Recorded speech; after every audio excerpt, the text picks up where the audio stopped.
What's up, everyone? Welcome back to another episode of the Heel Hookers podcast, episode 243. We are back with, honestly, one of the best reviews that we could give you for a UFC card in a whole long time. This was good. This was good. So far, probably card of the year. Easily. That is without a doubt. There is no question about that. In my brain, it's just like, can you go to like basically card of the last year and just what like throughout what we had last year, and just in terms of a card, top to bottom, so many good fights, so many just different moments of true feelings and excitement and everything. It was absolutely incredible. 10 out of 10 card coming out of UFC Seattle. It could not have delivered more, in all honesty. Like, it was goddamn perfect. Yeah. So much to talk about, so much to get into, and so much fun. But before we do, don't forget to like and subscribe. We appreciate everyone that does. Let's fucking go. Let's get into this. I will say, it was not perfect. I mean, there was a lot of excitement, but perfection, ooh, there was some in terms of a card, though, I get it. You got everything. You got great shit. You got a mediocre heavyweight fight. You got fucking you got terrible scorecards. You got misread scorecards. It's funny because that's like what I'm talking about, like the scorecards on some and certain things where I'm just like, maybe less than perfect, but great card. Yeah. Anything you could ask for in an MMA fight or MMA card, you basically got it on this one. Mm-hmm. But let's go. Let's hit it from the top. The reason why we were all here: Israel Adesanya, former middleweight champion, easily the second greatest middleweight of all time. I know his competitor, Joe Pyfer, he was calling him the greatest middleweight of all time. Really big up in him, giving him those props leading into the fight and afterwards. Yep. On a 3-fight losing streak, heading into it, very much a crossroads moment. Very much felt like if he were to lose this one, it could be his last fight. Mm-hmm. And at the end of it, Israel walks out of there taking a 4th loss in a row, another finish loss in a row. Joe Pyfer gets it done. 2nd round TKO, punches from back mount. Very much reminiscent of the Nasruddin fight in a way, where Izzy was looking absolutely incredible until he wasn't. And like this the first round and even much of the 2nd round, Izzy was cooking, man. He was looking so good. Yeah. So many of the shots Joe was throwing, he was right out of the way. He was in and out when the moments he wanted to. He was pressuring Joe back, staying in front of him because he had no worry about what he was throwing at him or the power or just really anything. Cooking him with leg kicks, really off balancing him in big moments, landing big 1-2s. Just he had the whole fucking gambit. Fucking contender Izzy was showing up, pushing forward, looking to land big shots, looking to make moments happen, and looking to get his opponent out of there. Yep. 2nd round happens, and he starts feeling himself. He's having fun. He's just fucking just doing anything he can. Like, just he's fucking trying to body lock Joe and fucking trip inside out trip him and shit. And it's like one of those things. Over 2 that round on takedowns. Like, why? It'd be just like just feeling himself and just like, fuck it, let's just go for it. And then gets to the moment where he just decides to, I'm just gonna stand in front of him and go shot for shot with Joe Pyfer. And it's like, Izzy's one of the greatest fighters of all time, and the reason why that is because that is never his game, and he doesn't even play that game because that is not him compared to anyone in this division. Even if he were, I'm sure if like Prime versus Prime and everything, he stands in the center of the octagon and just trades shot for shot with Marvin Vettori. Marvin Vettori's gonna win that shit. You know what I mean? Yeah. Like, and that's the thing is, it didn't even start there. Like, it was so crazy to see Izzy have Joe so pressured back and just watch him decide, I'm going to stand right in front of you. I'm not going to move my head. I'm not going to back up. I'm not going to block it. Like, just, you got him up against the cage and you're just letting him just throw shots on you, and you're just returning. You're just right there for it until it gets up into the middle because you're just taking giant shots from Joe Pyfer. Like, I was like, what are you doing here, bro? Yeah, no, not his game plan. I think that that's not the way Izzy has ever fought anyone, and anytime he has done that, in these last couple anyway, like, yeah, that's when he gets finished. When he stands right in front of someone.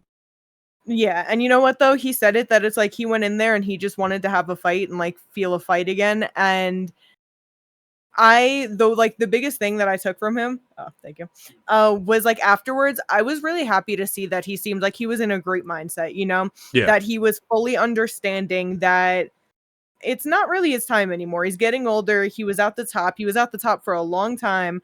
And he's just on his way down. And it's the passing of the torch type shit. He is just giving these fights to people, acknowledging that, like, you know, people gave him fights to get him to where he was. It's his turn to do that. And just seeming happy to be there. You know, he didn't look like this was really taking a toll on him that he's not at the top anymore, you know? So that was good to see. Yep. And because that really is just the biggest thing about it, because it's one of those things, especially of where he was at and like the peak of his powers.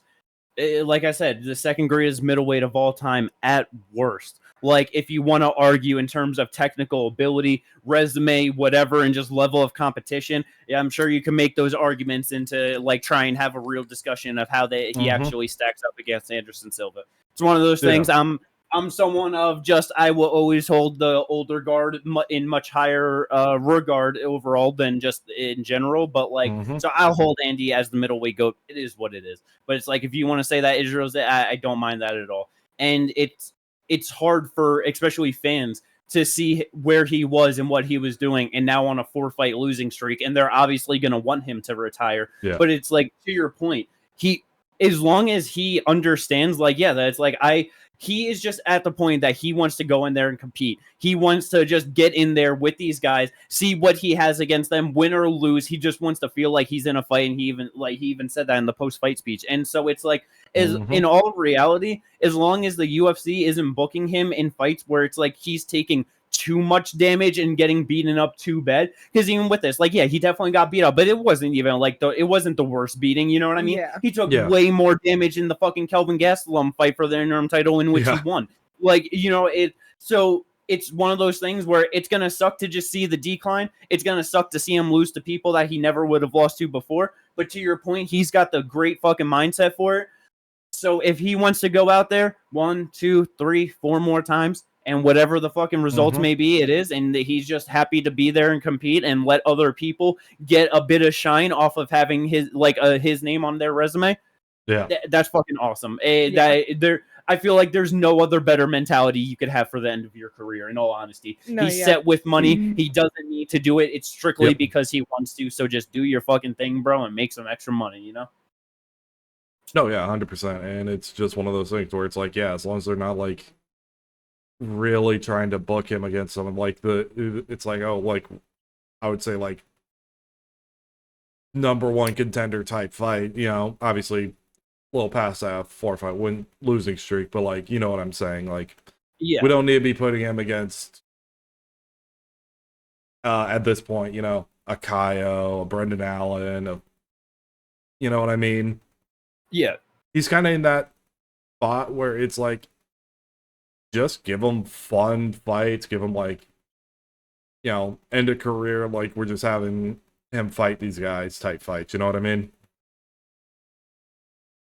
Yeah, bro, like, fuck it, do like him versus Brad Tavares again, you know what I mean? Like, I don't know about that far down.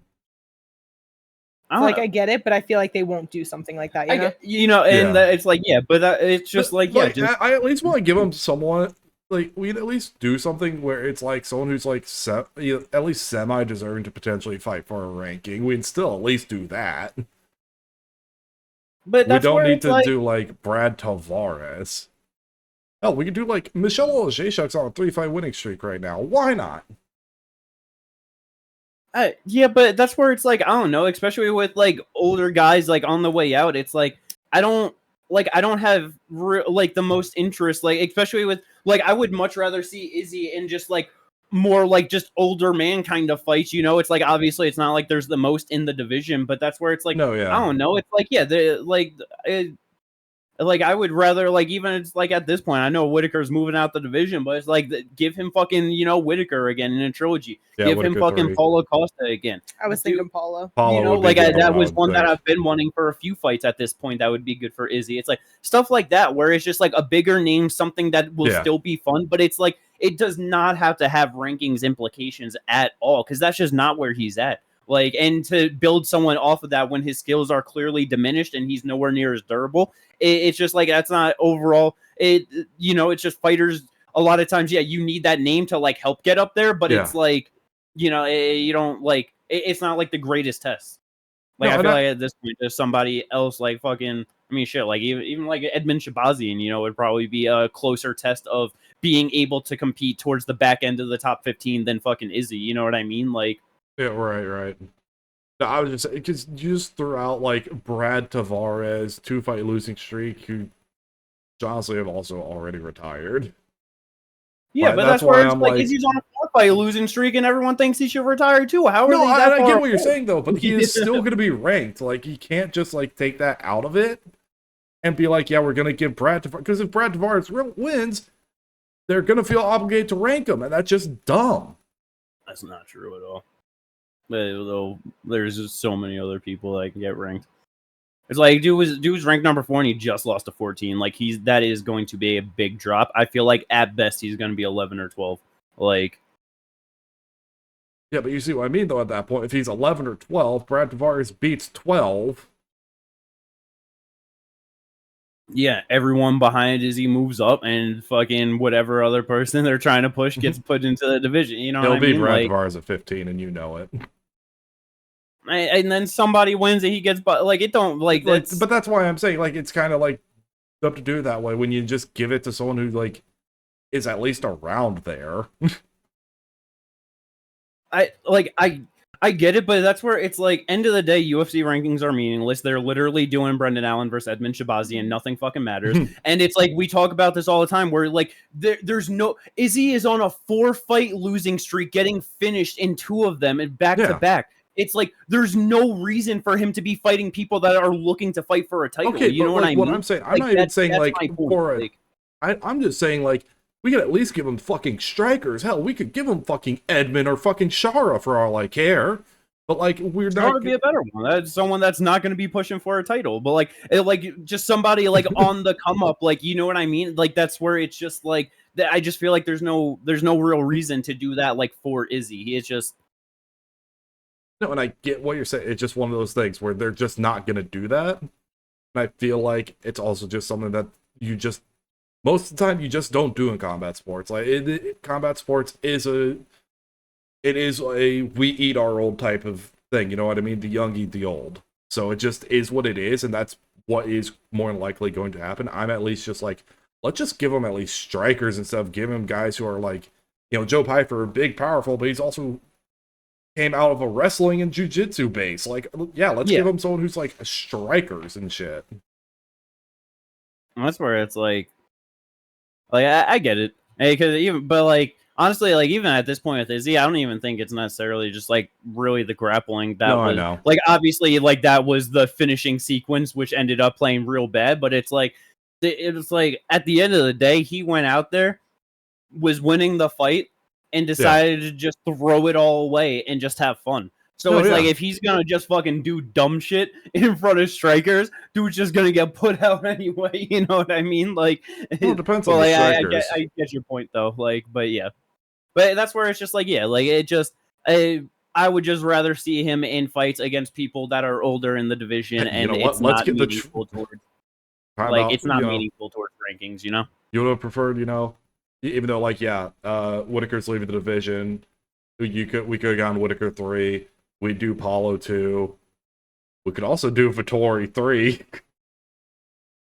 Like, there was a certain point I feel like you could, like, even just like before Izzy lost to Nasruddin, where it's like the thought of like going to a Jared rematch or like Marvin, you know, it's like, but especially Marvin, man, he has been looking so bad. It's like, that's where it's like, I don't even, he's just someone where I don't even want a matchmaker or anything right now. It's like, I don't even know what's going on with him. Like, I just just feels rough to put him in a fight against Izzy that he's lost both of them and thought he's won both of them. Yeah. It's like I don't think he's gonna have the ability to change any tactics to make that fight better for him. But yeah, just stuff like that definitely just be better for Izzy. But motherfucking Joe Pyfer though, it's hard. It's a very hard position.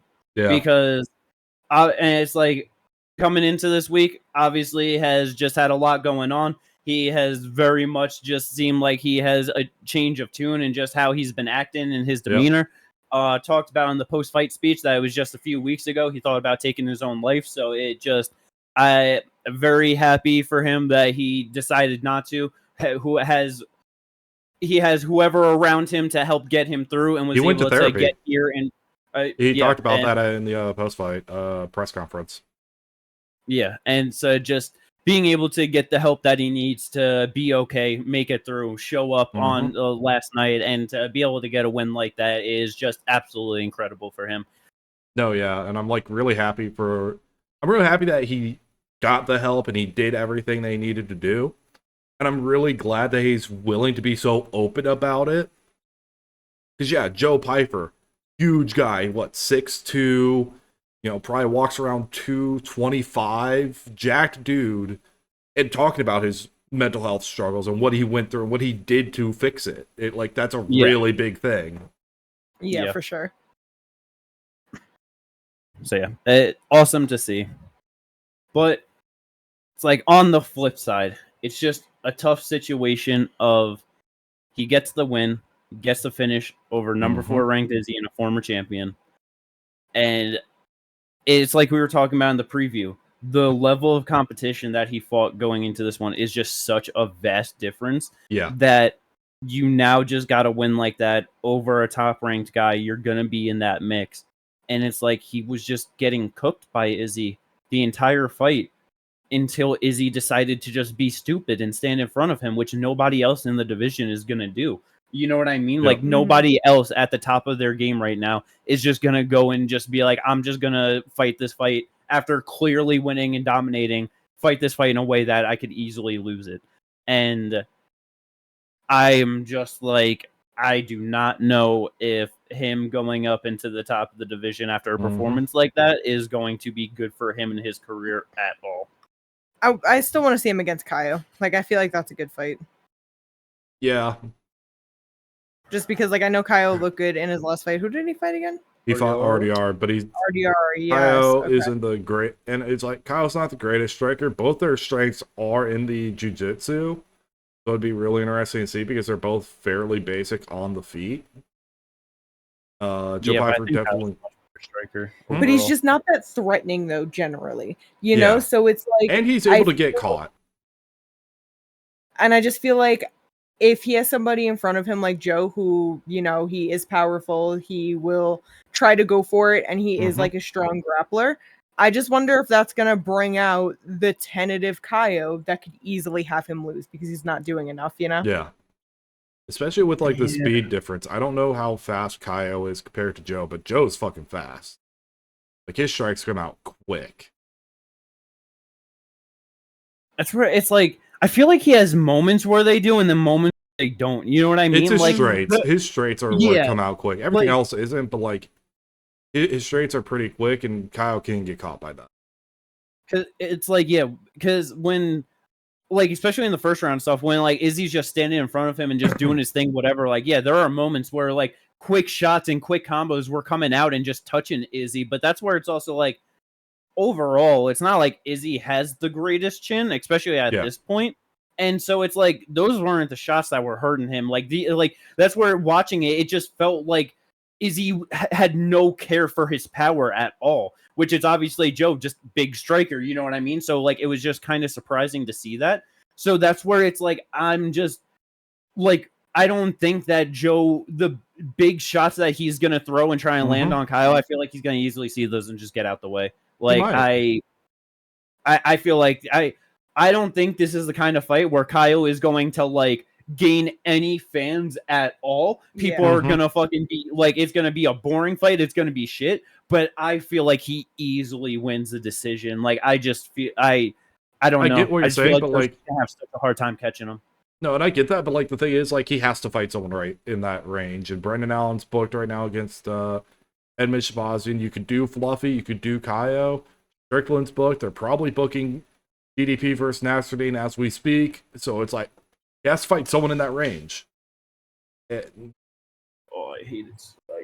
So it's not like, so, and honestly, if it's Kaio, I feel like that's the best bet to, like, see where he's actually at. Because, like, Joe Pyfer could land a big body strike and put down Fluffy. That's possible. Yeah. He has enough power to do that. Let's see him against Kaio, someone who's hard to put away.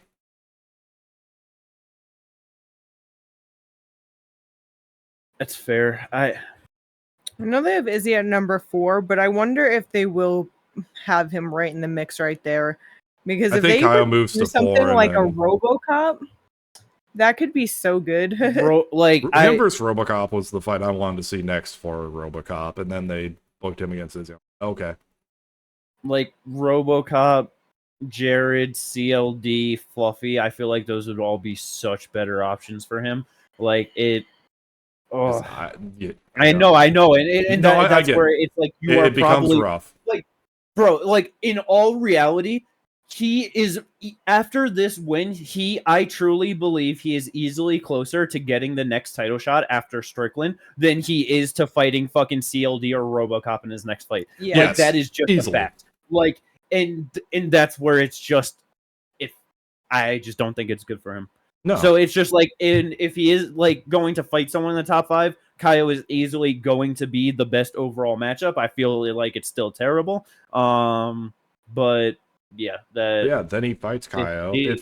If he does lose, then he's going to be fighting a Cannoneer, a RoboCop, or a CLD. No, I know, but I get what you're saying, why that's bad, but it's just he's gonna end up potentially in that mix no matter what.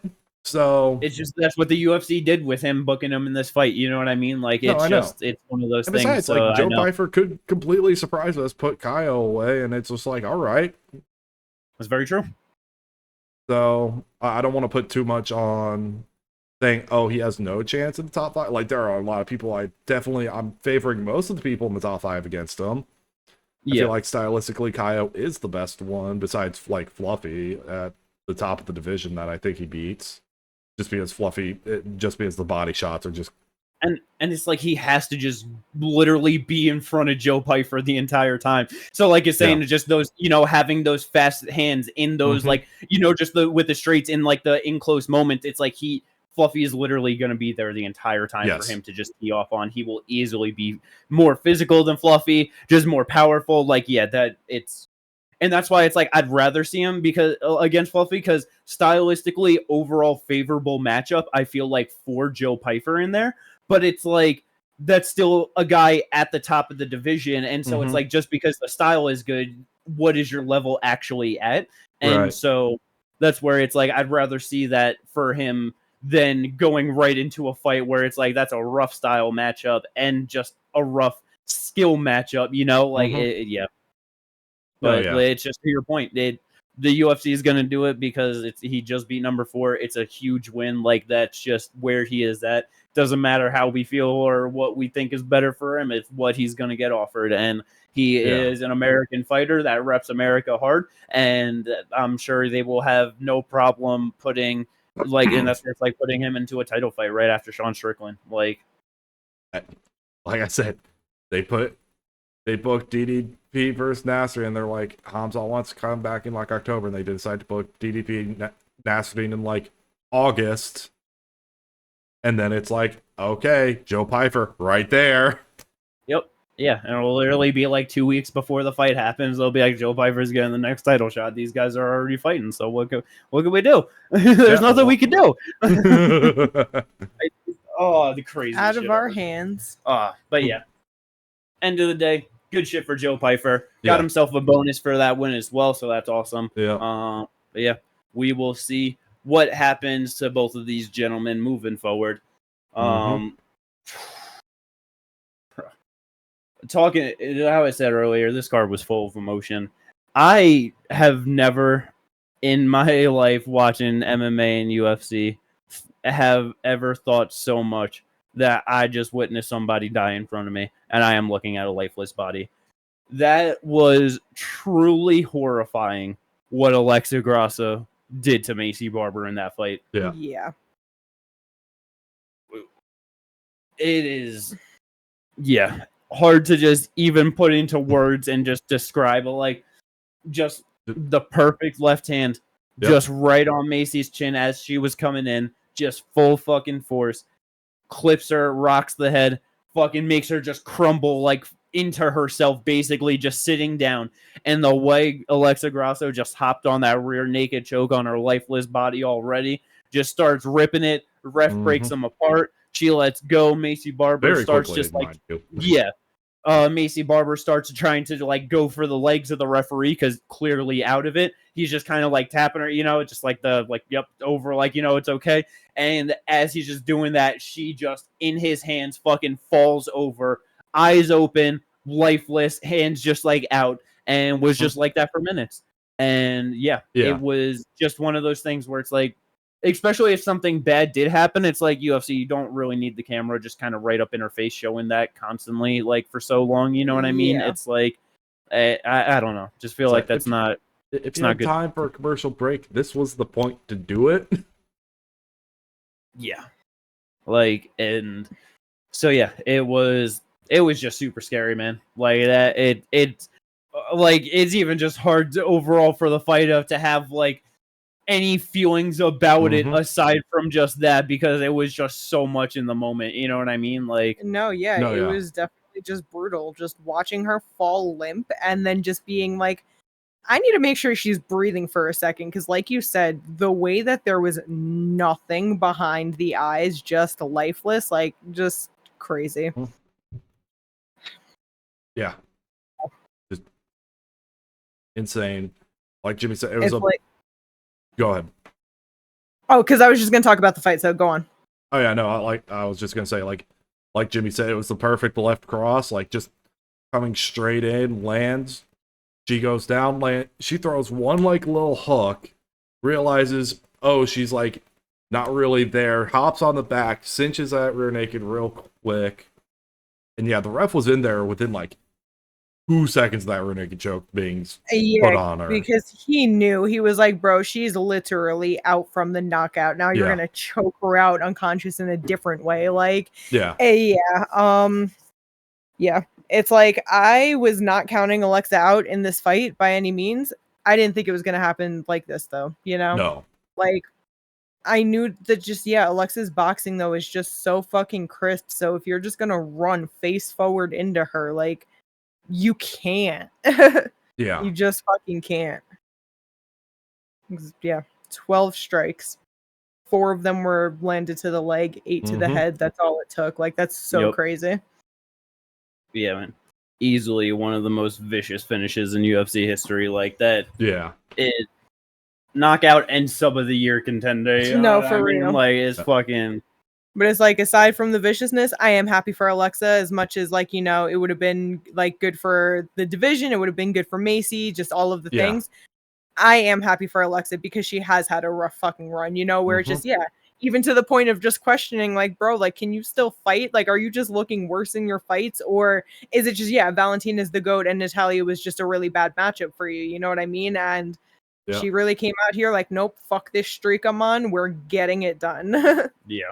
I'd say at this point, with like where everything is in the division, I guess the question, where do we go? Like, are we going to go with Grasso versus like Blanchfield or like a Ferro? Like, where? That's honestly probably how they end up doing it, because it's like, really, Natalia should be the next one fighting for that belt. It's like, we don't just need undeniably. We don't need Valentina versus Grasso 4. We're good. Yeah. No. See, I feel like Grasso and Aaron is probably pretty live. Yeah. I feel like Manon, Aaron or Rose, honestly. Like, those I feel like are the 3 realistic options of who she could end up fighting. It'd be terrible for her to get Manon. Maybe even Rose. It's one of those things where it's like, they're all different ways of going about it, where it's like, in terms of just fine, because at the end of the day, like Aaron is obviously just, you know, like improving, just trying to like work her way back up and stuff. But it's like Natalya, Manon, Alexa. Those are your top 3 for the division, just like who should be fighting for a title or anything. Obviously, there's no interest in, like you said, a 4th fight with Alexa and Valentina. At least right now. But yeah, but it's like, if you want to just find out like who should be moving forward towards that, her versus Manon, you know what I mean? Like those are the 2 people that should be fighting next. If you want to try and push Aaron because she's a new face, then you know you can do Alexa versus her. Or if you just want like a bigger fight, 2 former champs, you know what I mean? Like Rose and Alexa, it just makes all the sense in the world for that, because it's fucking Rose goes out there, beats her, you could easily put her in a title shot after that. So yeah. But yeah, we'll see. She's still got plenty of fights in that top of the division to make things interesting, see where she's at. But yeah, good for her. Gets herself a bonus as well, so very nice. And very rough loss for Macy Barber, ending her 7-fight win streak. But she should come back to like Tracy Cortez. Yeah, I was thinking that Tracy or like a Miranda Maverick. Just go through the gambit of like the back end of the division, honestly. Yeah, like just fight different styles, different people in the back end of the rankings, and I just feel like that would be real good for her. Yep. Yeah, still young, still has plenty of time to try and work towards a title shot. So yeah. Oh yeah. Let's go. Going to the opposite of young. Yeah, fucking featured bout. Good old man's fight, retirement fight on both sides. This was just I was sad. I was so sad for this. It was Michael Chiesa versus Nico Price. Michael Chiesa fighting in his home state, goes out there, minute and 3 seconds, gets a rear naked choke over Nico Price, doesn't even land a strike on him. Just takes his back, gets the sub. The fucking way that he was able to keep the back position after Nico fucking flipped him and just had his head smashing into the canvas, that was absolutely insane. But it's like, obviously, we all knew that this was Chiesa's retirement fight going into it. Yep. And so it's like the UFC had a package planned and all of that, everything ready. But Nico Price revealed that he was also retiring for this fight. And he didn't reveal it until fight week. So, or even come to the conclusion until fight week, I'm pretty sure. Yeah, probably. So it's like, obviously, they had nothing planned for him or anything like that because of it. But the fact that he was in there, and just as they're giving the speech to Chiesa, it's like he's just standing there with his gloves, and it's like just doesn't know what to do. And you just like, you see him start to go to the center and kind of goes back and he just talks, because like, yeah, it's like he is also retiring and wants to have some sort of a moment, but obviously knows like he doesn't want to take away a moment from Chiesa. And they just run through the whole thing, run through the package, and they just kind of push him out and just move on to the next thing.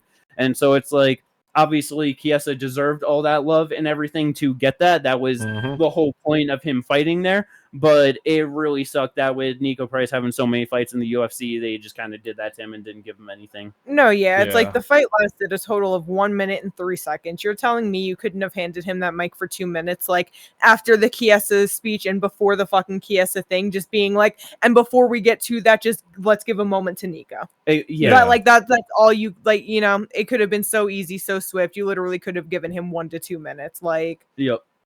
And if where it's like, yeah, I'm sure even with him, it's like he probably 21 fights in the UFC. Yeah, like it's vast majority of fighters will never even come close to reaching fucking a fraction of that many fights in the UFC. Like it just really sucked for him. I also fucking just love Nico Price. Always been a big fan of him. He's been so fun in the UFC. Super rough to just see all of these fights recently, and so it's like I figured this was gonna happen. Fucking got the perfect on tapology. Be like, you know what? It's just like, but I just really was hoping that he was able to have some sort of a moment there. But that's just how the cookie crumbles sometimes. But yeah, other than that, good for Chiesa. Ends his fucking MMA career, 4-fight win streak. Just fucking awesome. And he'll be around. Mm-hmm. About to say bookends it with a first round rear naked choke, winning the Ultimate Fighter finale, and then wins first round rear naked choke here. Perfect bookend. And then just like he's already been a commentator, he's already been like an analyst on the, so we're gonna see him around anyway. So it's gonna be fun. We'll see him coaching some of the people coming out watching and stuff. I've seen him in the corner before, so yeah. Oh yeah. Just like we can't get rid of pesky old Paul Felder or Michael Bisping, Tom Cruise, or DC, you know, they're just around being a pain in our ass. I kind of want to see, like, I don't know, he's never done it. I don't know if he's ever expressed if he would want to do it. I would kind of want to see what Michael Chiesa on cage side would be. Obviously start him off on like a contender series or something, but like, I would love to see that. I think it'd be really interesting, especially with his grappling pedigree. Yeah, probably would not be bad. Him and Paul Felder would be fire on this cage side, actually, now I think about it. I don't know if I would like that personally, but it would be nice for the both of them. Mm-hmm. Well, let's go. Bruh, the hits keep on there coming. Were a lot of fights on the start that I felt pretty confident in going into them, and I was just ended up being very wrong, and this was another one of them. Yeah. Bro.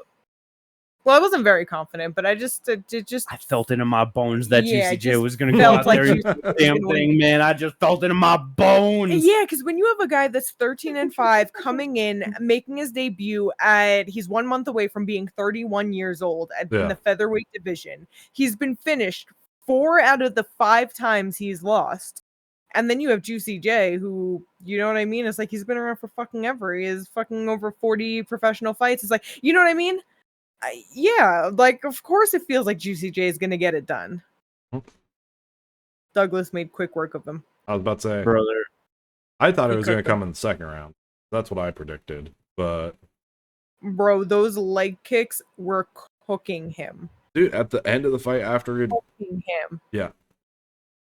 After a while, after he had started hurting him, his fucking jab was dropping him. Yeah, the jab dropped him like 5 times. He was only credited twice, which like I figured was going to happen because he caught himself on the fence, 2 or 3 times. Yep. And then when he did hit the ground, he like bounced right back up. Which is hilarious because I saw him land like 2 or 3 clean, like straight right hands after he landed those jabs. And it's like, okay, what is going on? Why are you dropping to the jabs but not the straight? What's going on? I know, one of those things where it's the shots you don't see coming and shit, you know, because the way that, it was just that one sequence of like 4 or 5 jabs straight that fucking Douglas was just popping them with and just ginormous reactions. It was just like blasting them back. Shit, bro. Like, that was absolutely vicious. This dude beat the shit out of him like he harmed every family member that has ever existed in his family's entire lineage. It was within like a minute of it, just like when Julian like was just pressuring him and he's just whiffing shots at the air. I'm just like, bro, like, what? Chill the fuck out. Like, I get you're trying to win a fight, but it's like, what did this man do to you? Like, it just fucking fought him like he's a little Khalil Roundtree. Like, that was just vicious, man. Brutal. Yeah. Fucking brutal. Went out there, just beats the dog shit out of Julian Rosa. 3 minutes, 33 seconds of the first round, gets the stoppage. Like, featherweight's getting fun, man. Featherweight's getting fucking fun. As soon as this fight ended, I was just like, let me see him versus Kevin Vallejos. That's it. It's over. Obviously, I need to see him versus Vallejos. I need to see him versus Jean Silva. I need to see him versus Steve Garcia. I need him versus Diego Lopez. Can we get all of these things done? It's like, give him a back end if you want to, but I don't know. Even with like wanting to see him against certain people, I still feel the same way where it's like 5 losses, been finished 4 times. Kevin Vallejos is knocking him the fuck out. I know. Yeah, it's like it's one of those things where you can't actually do it, and he's obviously got to progress, but it's like, that's what we're working towards right now. That we better be. No, yeah. I definitely think like you're gonna be seeing him either against like honestly, if we're gonna go like right outside the top 15, what Josh Emmett just got out of the top 15. You got Dan Ige who's out of the top 15. Oh, Josh Emmett is number 15 actually. Never mind. Yeah, if you want to push him, like he'll get something like that very winnable fight that you could go out there and fuck people up. I will say I do love the fresher boxers that are coming into the featherweight division, and just like now also extending with Ilya being the lightweight champion. I love this type of fighter, especially when they have knockout power. It's like, damn, bruh, the way that like it's awesome with like I want to see Ilya fight and just defend the title at 155. I want to see him fight at 170, fight Islam. Like I want to see that greatness. But like, damn, bro, the way that like if he stayed at 45, that it's like after he defended against Max and he could have fought Diego and Jean Silva, and then just like a Vallejos and like just so many fucking fun fights that we could have gotten with him defending that title at 145. Absolute glorious title fights he could have made there. But love you. But yeah. Good shit for Douglas though. Great win. We'll see what he ends up doing in the division, but yeah. Monster. Absolute monster. And speaking of another monster, we'll see what he does in this division. Speaking of another motherfucker cooking with leg kicks. Yousri Belgarui coming in after his destruction of Azamat Bakoyev, just comes out here and just it kind of has has like a very similar performance. Yeah, I just looked at the stats. Jesus. I haven't actually. Total strikes 107 to 16, significant 94 to 16. Mansoor couldn't touch him. He landed at a 26% clip. He was just struggling the whole time, even with the takedowns. He got 3 of 8, but couldn't even rack up like a fucking 3 minutes of control time with that. And Yousri just ran circles around him, just landing big shots and just beat the shit out of him until he finally got him out of there in the 3rd round. Because again, back-to-back people that were way too tough for their own good. So just got beat up by this guy for like 12, 13 minutes until it was done. But that ending knee, the way he just dropped, like, it was over, bro. Yeah. Oh, yeah. That was a good stoppage. Yeah, for sure. His last 3 wins have all been 3rd round knockouts. Yeah, he's just fucking melting these dudes, man. Like, Mansoor, the fucking chin on that fella. Yeah. The chin on that fella is fucking insane because he should have been just destroyed so many times in that fight. He just not quit. Just fucking in it to try and win it, man. But like so far apart in capabilities and technical abilities. It just Teixeira is turning these kickboxers into fucking monsters because you can't even take them down. Like, yeah, bro. Because I can't. It's one of those things where it's like obviously like Glover ended up becoming a champion. And it's like even when like he wasn't like when he was in the better version of the division, he was nowhere near close to becoming the champ. It's like the amount of people that he fought at a high level, the amount of knowledge that he has as a competitor, and then to go and end up winning the title, the overall grappling ability that he has, the MMA knowledge, it's like, yeah, bro, he probably gets these kickboxers in there and fucking destroys them on the mats brutally for a fucking year or so until they're just like, yeah, it doesn't matter. Like, now I can actually grapple with you. You know what I mean? Like, I can use my physicality against you because you're older. Now I actually am understand. You know what I mean? It's like, I can't even imagine what he's doing to these dudes in the gym. Like, it's, bro. Incredible coach. He's got a fucking thing. He's got a way about it being, like you said, just taking these kickboxers and turning them into MMA machines, man, to just go out there and destroy people. Like, especially at middleweight. It's like, it's fucking, I don't know what he's going to do in this division, man, but he might do something great. I would not end up being surprised if he ends up fighting for a title one day. I wouldn't be shocked either. Yeah. I say if you really want to try and push him, Yeah, he's only 2-0, and like his wins aren't, the greatest wins, but obviously we're seeing some potential here. You can push him to like right outside that top 15 right now, and I wouldn't be shocked. Oh yeah, easy. Hell, even like 15, which is right now Roma Delidze. I think he cooks Roma Delidze. Oh yeah. No, that's yeah. But yeah, so let's go. Let's fucking see what he's able to do at 185 pounds. Mm-hmm. Absolutely monster of a striker. Monster of a man, too, standing at 6 feet 6 inches tall. Just, let's fucking go. He's taking these tall kickboxers and making them monsters is the problem. Yep. Let's see you do this at lightweight. Yeah. But, and then we got T-Rex opening up the card, fighting Kyle Nelson. This was just one of them where at the end of it just felt stupid. Yeah. Because it's like, we knew what was going to happen. And it's like, it like nothing like too clean even late. It's not like he went out there and flatlined Kyle Nelson. He just put shots on him, overwhelmed him with his power. He dropped because of a head kick that landed on his forearms, and then he just punched him up a bunch in fucking 24 seconds, and that was it.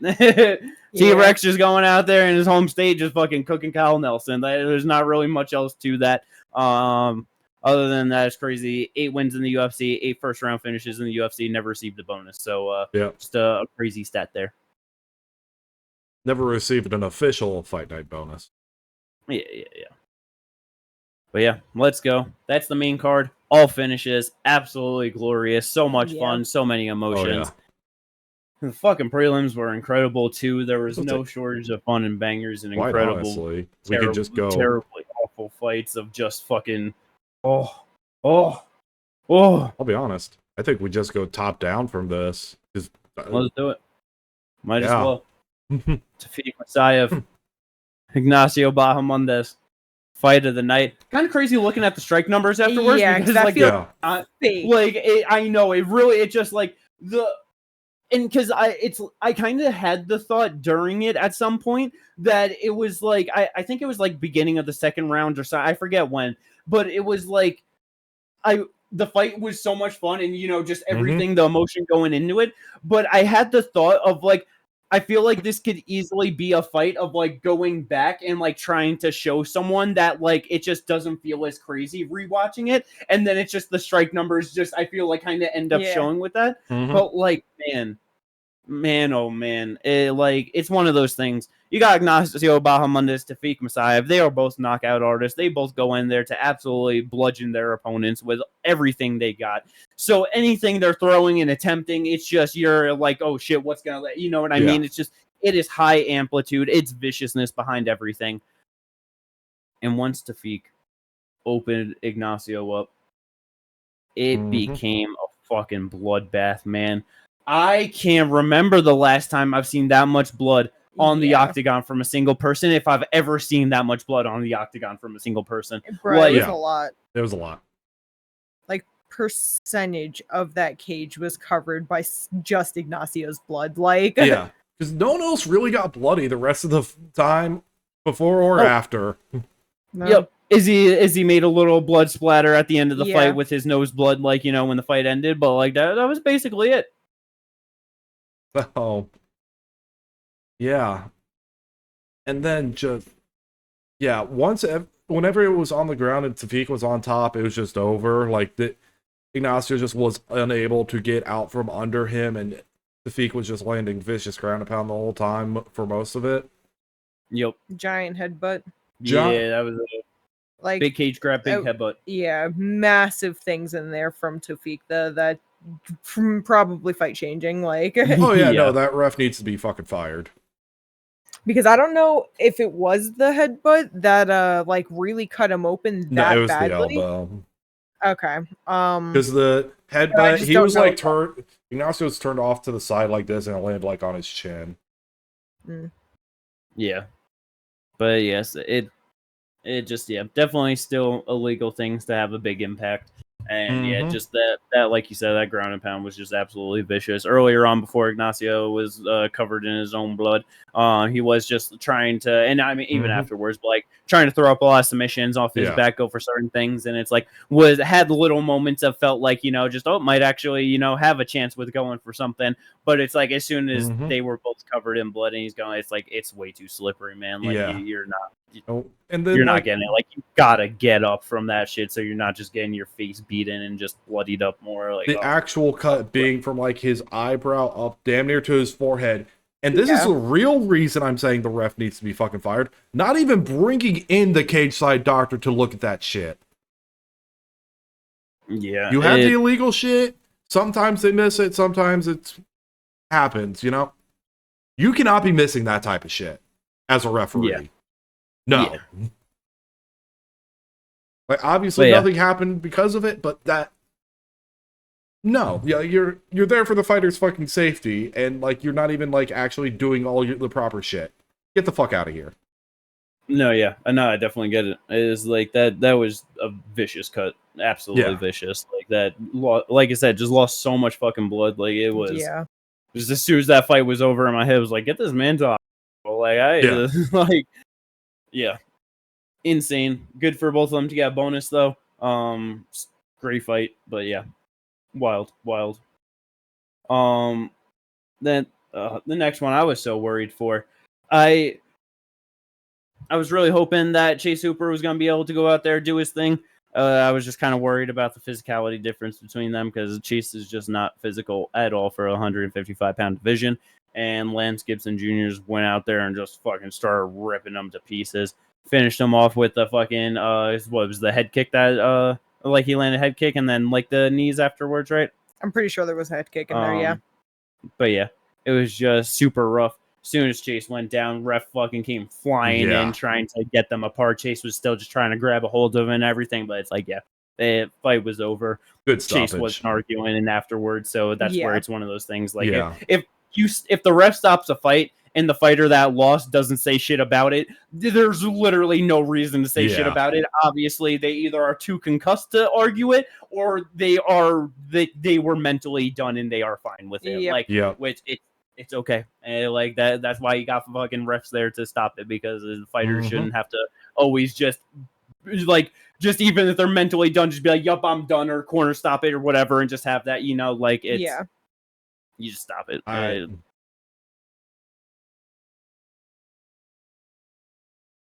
The physicality is so different. It's like, we can't have him go back to 45 because he was getting cooked there. You're getting cooked at 155 for the most part. It's like, because the people you've beaten are 2 old men and Slavakon.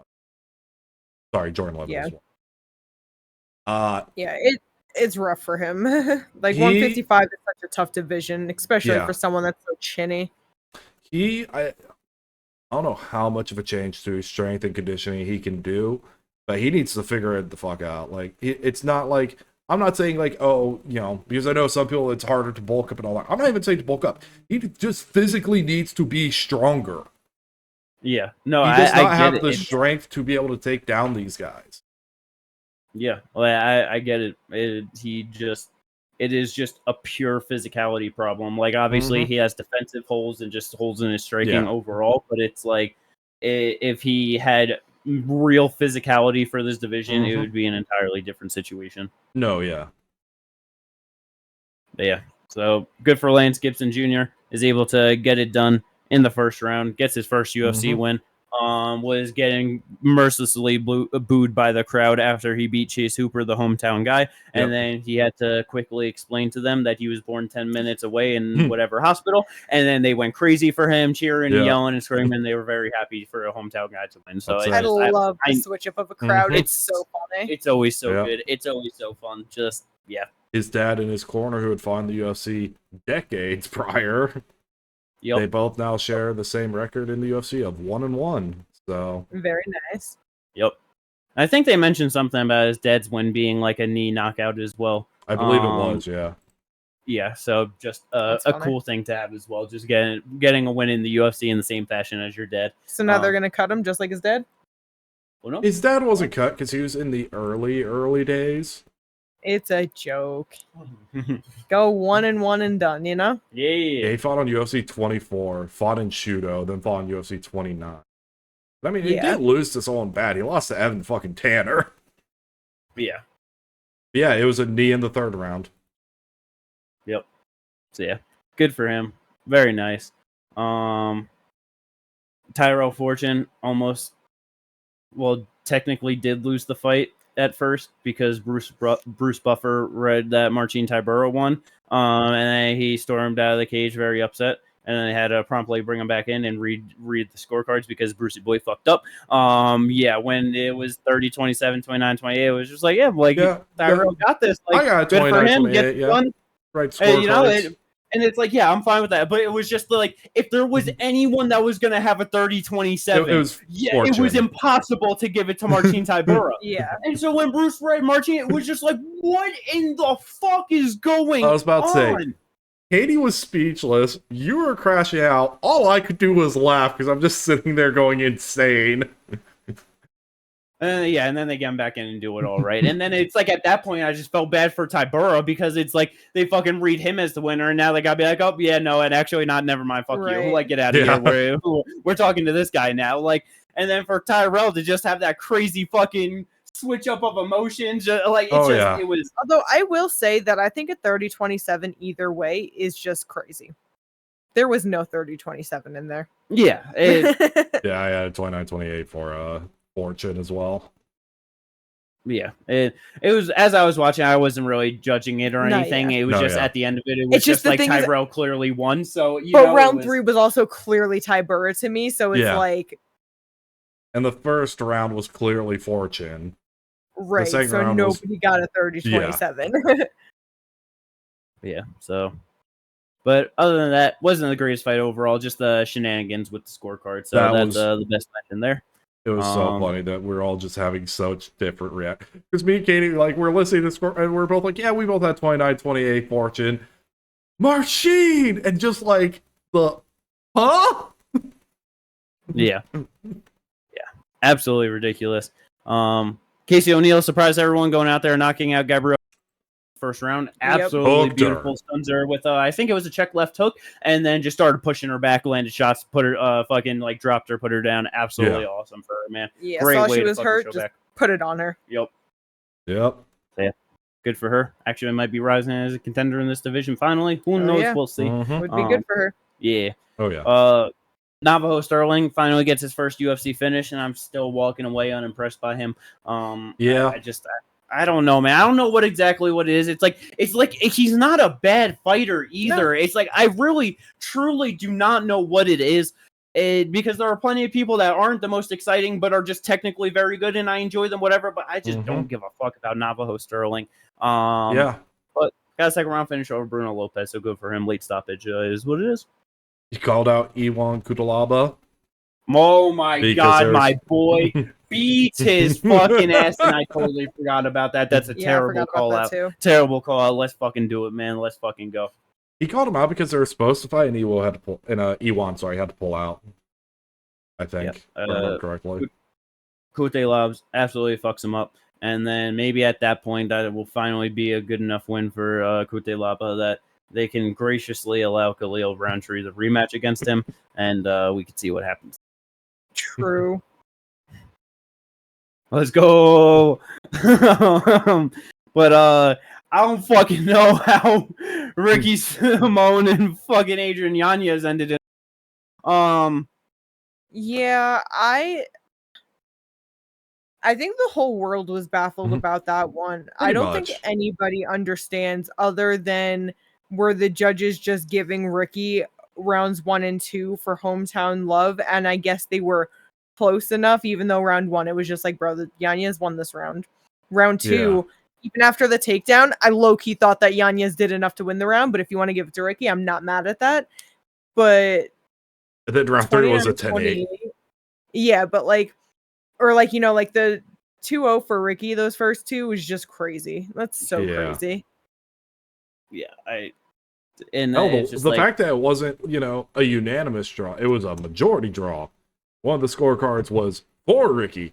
All 3 judges saw Ricky winning the first 2 rounds. That was crazy to me. Yep. Yes. I one of those things where it just felt like afterwards, like maybe you just gotta go back, rewatch this type shit because maybe just missed something. But I rewatched it today, and the first round, because everyone agrees on the second and third, pretty much. I had Ricky winning the second as well. I still gave it to Yanez. I was not listening to the commentary because a lot of people were saying, "Oh, people listening to commentary." Da, da, da. And it's like, no. I barely listen to commentary when I'm watching the fights anyway. So yeah. Keep them low, catch little random comments, and just talk ourselves the whole time. Like, no, exactly. So yes, I just felt so bad for Yanez after that. Just really felt like they robbed him out of that one. Yeah, because he's on a rough fucking streak now, and like that sucks. Yeah. Like, just fucking 1-3 and 1 draw in the last fucking 5 fights now. Yeah. Like that. Yep. Fucking a split decision and a majority draw in your last 2. Like, it's, he is, I'm sure, easily starting to become one of those people that feel like the judges don't like him, and then he's starting to get fucked. So it's like, I get it, man. It's fucking tough as shit. But so fucking the way that, like, in the very end of the fight, that Ricky's face built up with damage so fast was insane. And like, it's obviously was getting beat up and stuff, but as soon as the fight ends and his right eye completely swollen shut, left eye just leaking blood, it was just like, holy fucking shit, man. Like, I will say this. The ref was doing the right thing because he was sitting there looking at Ricky. Because if Ricky got up and, like, fell over, he was probably going to call it a TKO win for Yanez. Yep. Yeah. 5 minutes of the third round could easily do it. And I really wish they just did it at that point because of how the fucking judges' scorecards went. But yeah, it definitely was very close to that for sure. Mm-hmm. And then, open up the card. Alexia Tainara gets the UD over Bruna Brazil. I know for me, it was awesome just watching her go for 27 can openers throughout the entire fight. They did give her 2 attempts I saw that. It was... They gave her 2 sub attempts? Yeah, I mean, bro, she was cranking on that shit. Was. Like, it's just funny. She was committing for a little bit, you know? But yeah, can that was hilarious. For, hey. I just can't believe Alexia cooked her like that. Honestly, she's a lot of fun. She's pretty good. She needs to work on her striking, but she has the confidence. She has the willingness. She got the dog. So that's at least good. Now she got to make it clean and not be so fucking sloppy, even if it's entertaining. Yep. All right, so next fight, Tainara versus Jessica Andrade. No. She just takes her down and subs her right away, honestly. Such an easy win. I know. Like, because even if it's like she's gonna be, I feel like, just so much bigger than Jessica too, that it's like, even if she could just do her sloppy striking, and Andrade probably just fucking walks into shit anyway. Like, I was just looking at the division, and it's just like, I don't think they're gonna try and put her versus Fatima Klein. Why kill off one of the prospects? Key boss though. I was then also thinking Lemos. Great fight. Whole lot of fun. Yeah, that's a shit ton of fun. Yeah, dog. Let me get that. She's finishable. She could be tricky in there. So it's like, do that. Yeah, she's sneaky with shit sometimes, man. Like, like with Alexia just having that raw aggression, she, like, bruh, he bossed by like a fucking spinning wheel kick knockout is so live as well. Yeah. Like, she can easily set, book that. You gotta book that. That is 100% next. Yeah, let's go. Let's fucking go. But yeah, that is the card. UFC Seattle, man, absolutely delivered. So many levels past what I was expecting. Didn't expect it to be a bad card. Expected to have some fun, but glorious. Not much. Fucking, event of the year contender for sure. Oh, yeah. Oh, let's go. Did we? I didn't even know. It was so much fun with the fights and everything. I wasn't even thinking about draft or anything afterwards. Yep. Yeah. Did you have Yanez? I have Tainara. You have Tainara. Oh yeah, that was the only fight for it, right? Yep. Yeah. I haven't been able to edit it because obviously for reasons, but we'll get there.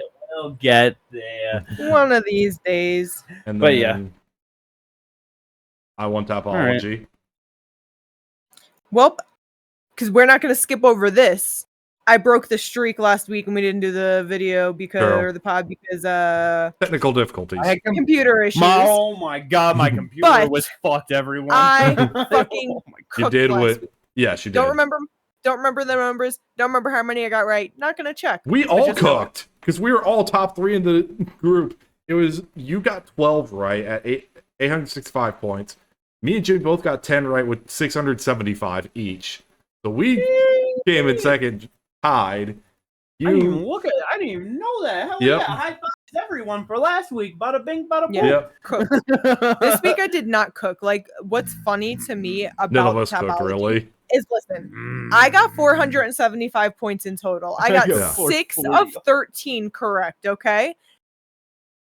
I got 3 perfects. That means 3 of my fucking picks got me 300 of those 475 points. Like, that's horrendous. 3 picks got me almost all my points. Yeah. And then the 75 is the decision from Tainara. Like, yeah. Literally everyone in the group picked Tainara by decision. Yeah. If I remember correctly. Yeah. So. Like, I'm not saying that was like impressive pick, but it's just like what I'm saying is it's horrendous. Yeah. That I got so little, and it's off of all perfects basically. Yeah. But remember when I told you guys that me and my dad only had 4 fights the same? Yeah. Yeah, he came in dead last. 385 points. He got 6 fights right. It be like that. Yeah. Well, let's go. Good shit for everything from this weekend. Oh yeah, almost before we go, actually, last little mention I have. PFL happens. Yeah, I almost totally forgot. Brother, embarrassing.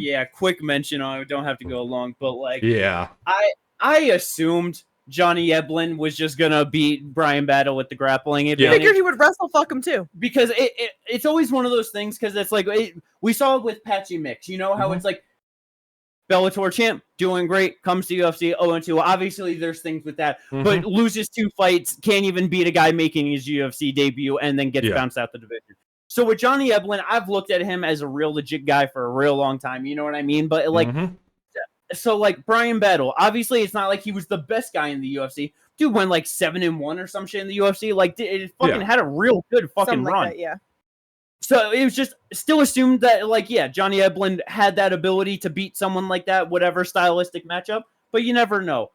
What I can't remember the last time I have seen someone just dominate, embarrass, and deal real damage. Like this, it felt like I was watching a UFC highlight from fucking the early 2000s, because it was like, what are we doing here? Of just big old. Was it 6, 7, 6 or 8? Somewhere 6 in to there. 8, somewhere in there. Yeah. Because the way that was just slam him down. Oh shit, he just slammed him. Okay, he gets back up and he's going again. Boom, slams him back down. Oh shit. It was just over. Yeah. It was. It's not even like he was dragging. Like, it's not like he was dragging him down. No, it was he gets up, picks him up, goes horizontal with him, and slams him down. Yeah, like the first couple straight on his head, like it was fucking. I'm sorry, but Brian Battle made Johnny Eblin look like prime DC out there. Yeah, man, like it was insane. Yeah, like, and then after getting dumped on his head fucking 8 times, he then got choked out with 50 seconds left. Yep. Like the whole round was just pure wrestle domination into getting choked out. Like, yeah, like that was the greatest performance of Johnny Eblin's career probably ever. That was one that it's like, let's get him in the fucking UFC. You know what I mean? Like that. Awesome to see. The last time that Johnny Eblin got a first round finish was all the way back in 2021. Yeah. Nice. Who was that against? Colin Hawkbody. Okay, all right. Like, it's one of those things, brother. Like, that's not real. It's so many names where it's like, yeah, that's a shit fuck fighter. You literally just you fucking just put fucking sounds together. That's not real. It's not real. Like, I am looking at it. And I believe that you just, like, you are not lying to me in terms of what you just read. Colin Young Huck body. Yup. Young Huck? Even if this guy is like he went 1-0 on Contender Series. Huh?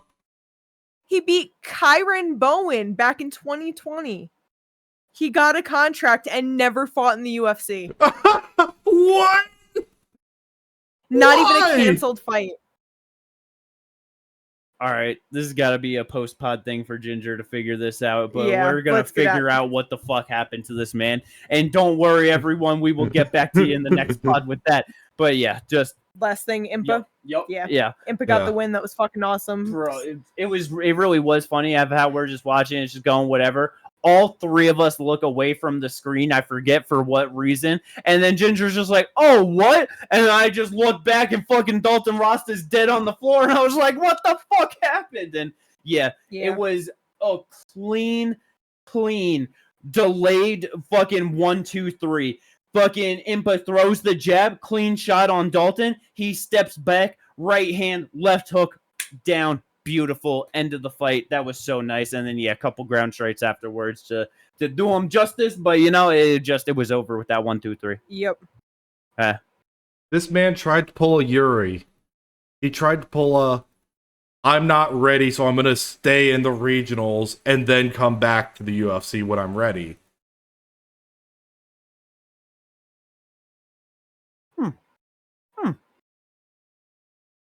All right. He then just to proceed to go out there and lose a decision to Aaron Jeffrey with a fight, lose to Johnny five fights after that. Nick Klein. Yeah. Oh my god.